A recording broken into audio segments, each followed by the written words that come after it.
Láthatjátok, hogy itt van a karbon, illetve, hogyha ez van nektek fából, akkor fából az alkatrész. Be van itt vágva. Tehát itt van egy kis nútja. A kicsi, ez a nagyhoz megy. Most egyelőre a kicsivel foglalkozunk. Avval kezdjük, hogy a karbonra föl fogjuk így ezt ragasztani, ciánakrilláttal, és a karbont folyassátok végig a ciánakrillát cseppekkel. Ez 2 emberes feladat lesz. Mint láthatjátok, föl tudtam tenni már az egyik balza részt, és most az jön, ahol a kisnút, a kisnúthoz, ez fontos, mert van ilyen nagy, tehát ami kis kivágással csatlakozzon. Fontos, a bevonásnál ne használjátok aktivátort, mert a következő rétegnél azonnal megkötne, hanem a nyomásra meg fog kötni. És látjátok, hogy itt megvan ugye ebben jelölöm meg, hogy meddig kell majd itt csatlakoznia, tehát hogy ez így fog bemenni, az segít, vagy hivatott segíteni, hogy meddig csatlakozzon, és ugyanezt csináljuk most a tetejével. Arra figyeljetek, hogy szembe kerüljön a nagy nút. Ugye most ide berakjuk ezt, így fogjuk hozzáragasztani, és majd a végén a kicsit. És most értelemszerűen itt van a nút, a kis pici darabot ide a núthoz fogjuk ide betenni, így, és akkor alul is van egy rövid nútunk, meg fölül a hosszú. Jó? Most fog következni a Some Antique kategóriához, ez a spitz, amiről már sokat beszéltünk, ami fából, rétegelt lemezből van. Ebben sokat kísérleteztünk Andrissal, hogy megépíthető legyen, és hogy bírja is Tehát szeretném nektek bemutatni az antik kategóriához, amiről már sokat beszéltünk, a spitzet. Ugye ez a fő dolog, ami antikká teszi az antik hattyunkat, mert ez fából van, és nincsen benne karbon erősítés, ami nem jelenti azt, hogy mindent kibír, de tud vele repülni a modellünk. Azt kell róla tudni, hogy azért van ennyi foga, mert így lesz egy olyan önálló egység, ami bírja a terhelést, annak ellenére, hogy nagyon kormos az anyag, illetve azért, mert nagyon kormos az anyag, ezért ciánakrilláttal fogjuk ragasztani, és nem pedig faragasztóval, hogy meg tudjon kötni maga az anyag, mert a cián elég jól viselkedik a koromnál is, illetve akinek van türelme, bár nem hiszem, hogy lesz, az minden egyes kis fognál meg lehet reszelgetni az alkatrészt. Azt kell erről tudnotok, hogy ha látjátok, föl van gravírozva, hogy AB, AB, DD és C jelű alkatrészek, és erről kaptatok egy papírt is, ami szemlélteti, hogy áll össze. Ami fontos, hogy ugyanígy tegyétek ki, az A a B-vel csatlakozik, méghozzá úgy, hogy látjátok, hogy itt nincsenek fogak. Ez fontos, hogy azok legyenek egymáshoz fordítva, ahol nincsenek fogak. Illetve a következő a B, ugye ehhez hozzá csatlakozik, és ott is látjátok, hogy nincsenek fogak. Tehát van egy rövid, meg egy hosszú része, ahol nincsenek fogak. Ezek lesznek az oldalai ennek az egységnek.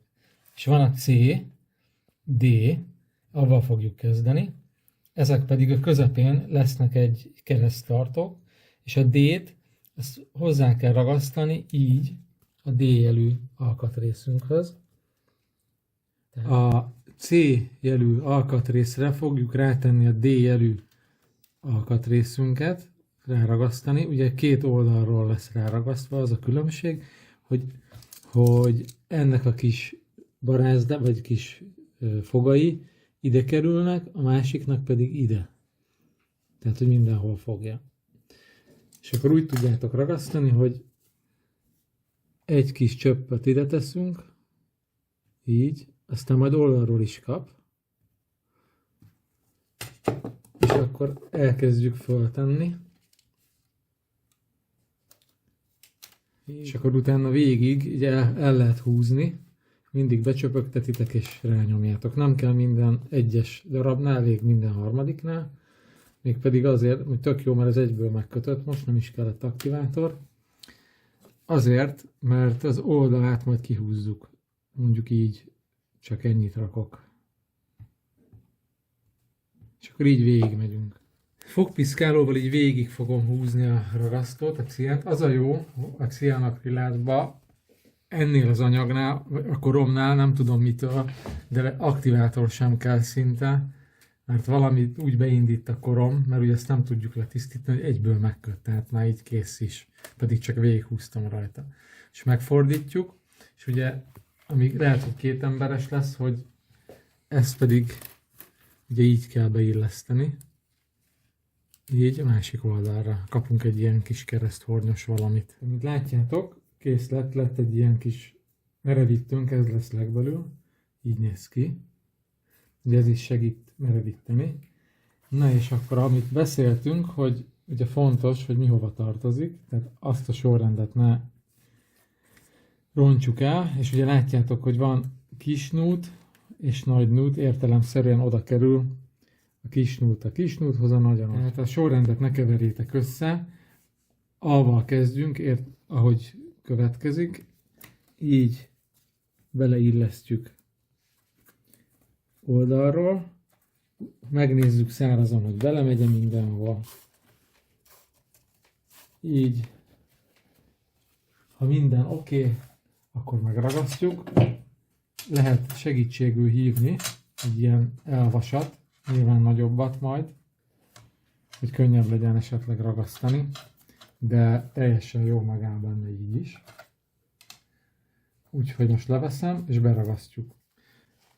Belülről ki lehet húzni egy kis felragasztóval, csak a nútokról majd szedjétek le, hogy biztos, hogy jól fogja, viszont én csak egyik oldalról húztam ki, hogy abban se növeljem a súlyt, mert minden 1 gram számít ennél.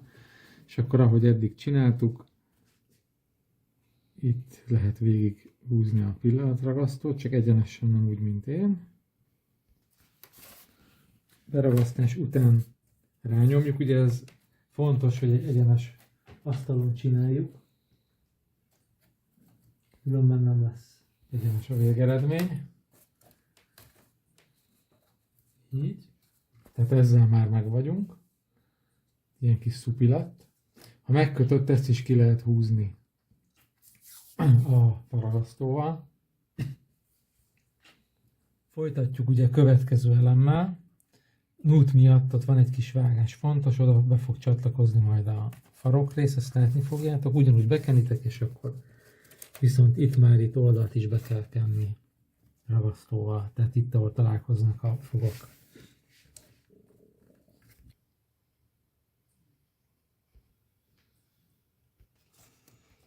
Tehát beragasztóztuk, érdemes ilyenkor alárakni ezt az alumíniumot, ami megadja neki az egyeneset, és hozzá tudjátok nyomni. Vigyázzatok a ciánakrilátról, kifolyik, ott megköt. A biztonság kedvéért rakhattok bele faragasztót majd itt belülre, de az is egy ilyen kis orvosi munka.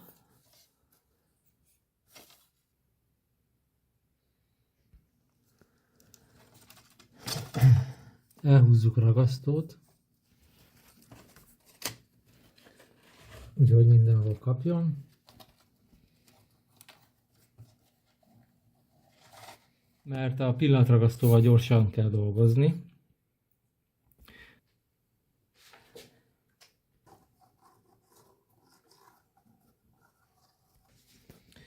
Az utolsó B elemet, azt érdemes faragasztóval tenni, mert nem lesz annyi időtök, hogy föltegye az ember úgy, hogy ne kössön meg.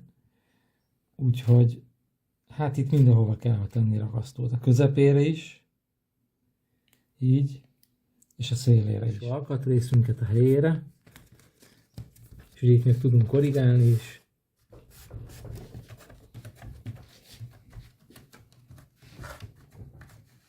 Letöröljük a maradék ragasztót, és félre.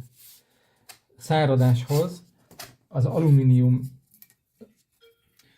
tehát amíg köt, addig ugye érdemes a elvasat rátenni, és avval körbe tekerni, hogy úgy száradjon, illetve végigforgattam, hogy biztos, hogy minden a helyére helyezkedjen, és akkor így félre rakjuk, hogy megszáradjon. Tehát ilyen kis egységet kapunk. Nyilván, hogy erre még rá fog jönni. Gyere lejjebb. Nyilván, hogy erre még rá fog jönni a balzaborítás, de ahol voltak ezek a kis nútok, ahol van egy ilyen kis gödröcske, az lesz a hátulján, azt majd látni fogjátok. Semmi másban nem fog különbözni az építésnél. Ez a spicc, vegyétek úgy, hogy ez ugyanaz, mint a karbon. Ugyanúgy kell mindent csinálni, mint a karbon lenne, csak ez fából van, és ezt előtte így össze kell rakni, illetve abba fog különbözni, hogy a balzalapok, amit majd meg fogunk mutatni, nem fognak végigérni. Az elejétől ez a szakasz lesz benne a törzsbe, és nem lesz rajta balzaborítás, mint a karbonon, ott avval együtt van bent a balza a törzsben.